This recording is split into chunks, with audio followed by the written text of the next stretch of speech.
Welcome back, and this is Breakfast Central. Thank you so much for staying with us. We get into business as usual, and today it's all about Lagosian waterways. So, of course, traffic all over the world is a bane of several people, but in Lagos, residents face it at a more severe level, and it takes a lot of work for us to be able to commute, to get to work, to get to school, business meetings, and other engagements. So this traffic narrative has been disrupted by some business-minded individuals who've curated a transport system that uses boats, which is to ease off the road congestion and time spent on the road. So Lagos Boats are offering Lagosians a unique mobility and option to commuters who are seeking to avoid the city's notoriously congested roads. Joining me is Lagos Boats owner Goshie Uknwoke to discuss more about Lagos Boats offerings and, of course, Lagos's appetite for it. Hello, good morning. How are you? Good morning, Vimbai. Very well. Great. I'm excited to get into this. I was just on your app, so I want to get a better understanding of the service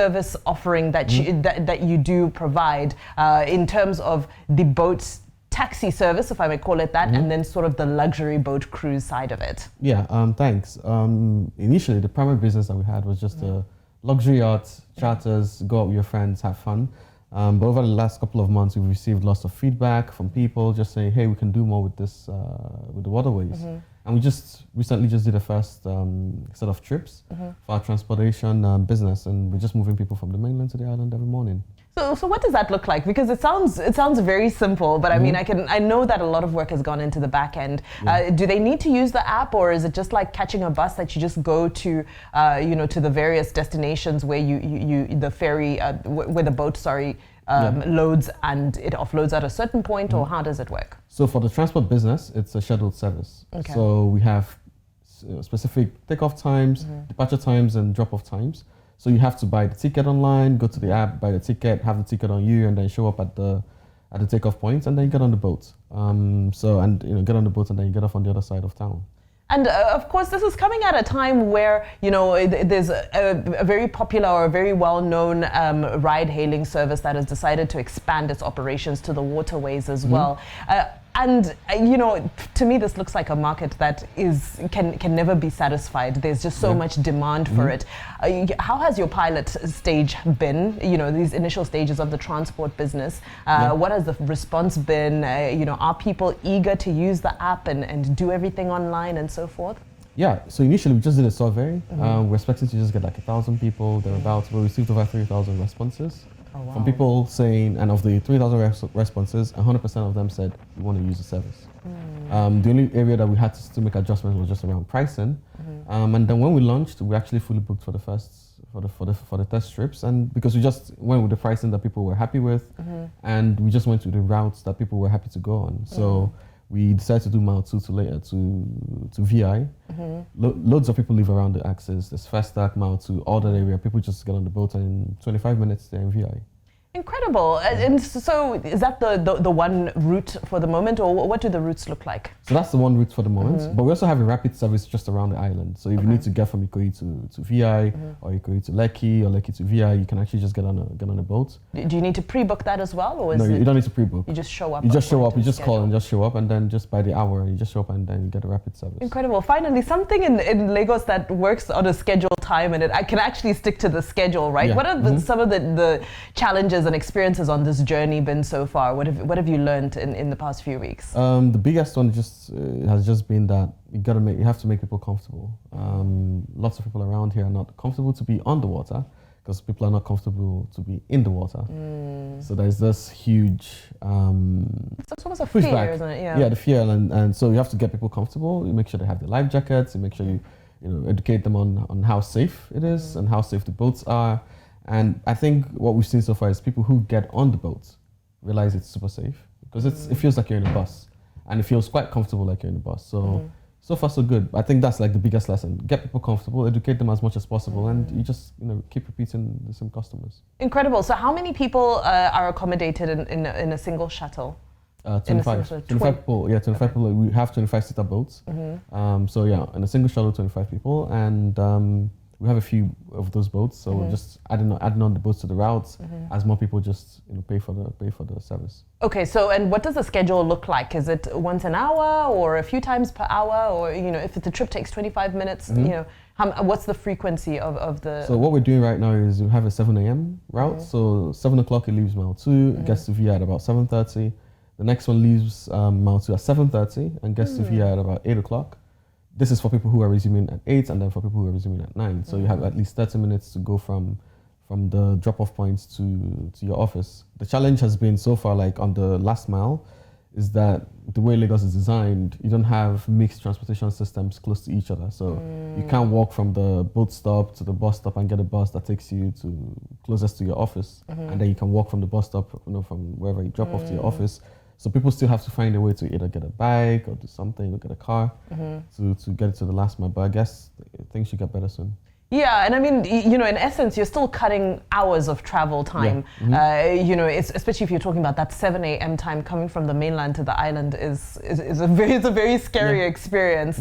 But let's take a look at how you've diversified your business from the shall I say the luxury leisure business and now into the transport sector. What are some of the dynamic shifts you'd had to make? For example, you've had to include 25 seaters in your fleet. So what other things have you had to do to sort of evolve your business to now become more accommodating of the new transport element that you've added to it? The biggest thing that we've had to actually just sort of think about and change is that you have to make it affordable. For the luxury charter business, people are paying for yachts. Yachts go all the way to $400-500 an hour. It can go up to $100,000 an hour. You sort of know what you're signing up for. You know what you're signing up for. You know the kind of people who are signing up for it. You don't really care about how much they're earning, right? But for the transport business, you actually have to start thinking about how much are people earning, people who are going to have to take the service, how much dent is this going to make in their monthly pay and monthly earnings. So that's like the biggest shift that we've had to do. The second one was also just rethinking the concept of comfort. As much as you're trying to be comfortable, you also have to make a balance between the comfort and the luxury and just being able to just provide a service that works. And people can afford it, because again, if you invest in super expensive boats because you want it to be super comfortable, are people going to pay for it? So just sort of have to find a way to strike that balance. And I think the last and most importantly for us is the level of customer service you have to do for the transport business is completely different from the level of customer service you have to do for the charter business. Oh, really? Because with the charter business, you're dealing with one person at a time. Because one person books a boat, and then he can show up, he or she can show up with their friends, and they go on a ride. So you're dealing with one person. But with the transport business, on that single boat, you're dealing with 25 people. So you have to, like, the level of customer service for those 25 people, make sure people show up on time, even just striking the balance between people being late and making adjustments, knowing fully well some people want to leave, while you also want to strike the balance and allow people to fully get on the boat, and you can leave so you don't leave anyone behind. You have to always just strike because the everything balance. is pre-booked, right? Yeah. Okay, I understand that challenge, because so people still need to find their way to the departure point. Yes, exactly. You don't want to leave people behind. Yeah, at the end of the day, because they paid for it. They've paid for it. But at the same time, you also have to realize that you can't keep other people who showed up early waiting. All of those dynamics. It's literally a catch-22. But I mean, I think a lot of this speaks to your target market and who exactly is the Lagos boats rider. Who is that person? Is it the person who would be taking an Uber to work, or is it a person who would be taking a bus to work, or which demographic, or is it the person who's decided to park their car and opt out of traffic? Where on the sort of the LSM? There are two specific people that we're looking for. Typical person would be someone who drives normally. Okay. But decides that it's a bit stressful for them. They can park their car at the departure point and get on the boat. The second are people who actually take Uber, or ride-hailing apps. Or ride-hailing apps in general. Or people who are just also slightly upwardly mobile, who are looking to get out of using buses, but at the same time they're not going to take Ubers because like the jump is huge, right? We did a survey, realized that taking a bus per day is about 1,700. Taking an Uber per day is about 4K, so it's like 2,000 in the both ways. So finding the people who are looking to leave taking the buses but they can't start taking Ubers. Okay, so it's a nice middle ground. So we sort of price it around 2,000 for a return trip, and people can only book return trips. Okay. So you can't just book one way. So if you're going to get on the boat, you pay for the two ways at the same time. That way we also guarantee that we have full boats both ways. and we can always satisfy people who show up. And then what about the regulations on the waterways? Because I mean, I've been stuck in a papa before when the boat left and it got dark. And you know, the particular boats we were using couldn't move around after dark. You know, what are your operational hours and what are the regulations as well? How does it limit your operations? So there is a general curfew around 7 p.m. on the waterways. So the idea for us is to make sure that the last service ends before 7 p.m. Okay. And then the boat is back to our jetty and it's parked, and that's done. But at the same time, the boats are equipped with lights and communication equipment, etc. But the regulatory environment on the waterways is quite easy to understand because it's very regulated, but at the same time, it's open enough for you to know what you're expected to do. So once you can meet those expectations, it's pretty easy to operate. And once you stick to the standards, it's easy, and people are quite respectful on the water. I think the fear of issues on the water sort of makes everyone super respectful on the water. People maintain where they're supposed to be, etc. So yeah, it makes it a lot easy.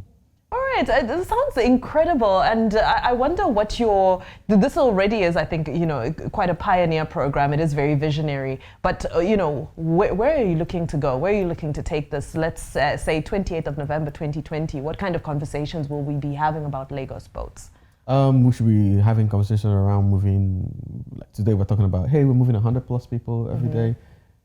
Conversation should go to, are we moving 1,000 people every day, 2,000 people, 3,000 people every day? And if we're doing that and we have more routes and we're actually connecting people across town, we can gradually decongest the roads. Because what we really need for a city this big is just multi-transportation system, so you can decongest the roads and people's lives are better for it. Certainly, and we've seen Lagos State support a number of initiatives that can resolve and decongest the traffic issue. Are you receiving any support from them? Are you working in conjunction with them, or is it almost like a monopoly of certain organizations who have been able to work with them? No, the regulator for Lagos State has been quite helpful in a way. So we've had great conversation with they're called LASWA, so Lagos State Waterways Authority. Being super helpful, leadership super helpful, because I think they understand. They understand the impact of what a successful transportation system on the waterways will be. So making it easy for private players to actually show up and do the work and get involved and get all the things they need to get done and actually operate makes it a lot easy. And I think just with more, with more private players getting into the space and more competition. It becomes just a lot easier for every single person because on one hand, people are much more comfortable to get on the water, which is like the biggest impediment. People need to get comfortable. Right. The more people who are comfortable, the bigger the market. Because the market is still limited to the people who are comfortable because as of today, people are still asking themselves the question, do I really want to get on the water or can I just manage the traffic? We need to get beyond that conversation. I think from the regulatory point, if all of the programs I'm seeing being rolled out, if they get rolled out, people are going to get more comfortable to be on the water. And that's extremely exciting, especially for those who've who've borne some of what Lagos traffic can do to you. And I think for me the greatest takeaway is the fact that you mentioned that people generally are more respectful on the water than they are on the roads, because the roads can also, besides traffic, some of the behavior can also be a little bit shocking. So that really excites me. Gossy, we're going to download the Lagos Boats app. Can we also, make payment online? Can we make our bookings online, or do we need to download the app? You can just make it online. You can go to the website, lagosboats.com, and then you can do it. And then there's a mobile version. So if you go to the website from your phone, it's a slightly different experience. It's tailored to mobile phones, and you're able to just book, whether it's luxury charters or book a ride.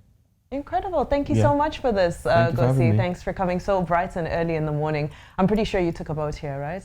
No? No. No, you didn't. I had to go through traffic because I'm not that far from here. So okay, all right, fine. Perhaps if you have your location near the water, next time I'll use it. Exactly. Or maybe you can introduce some helicopters to this business because it's still rough, This is how bad decisions are made.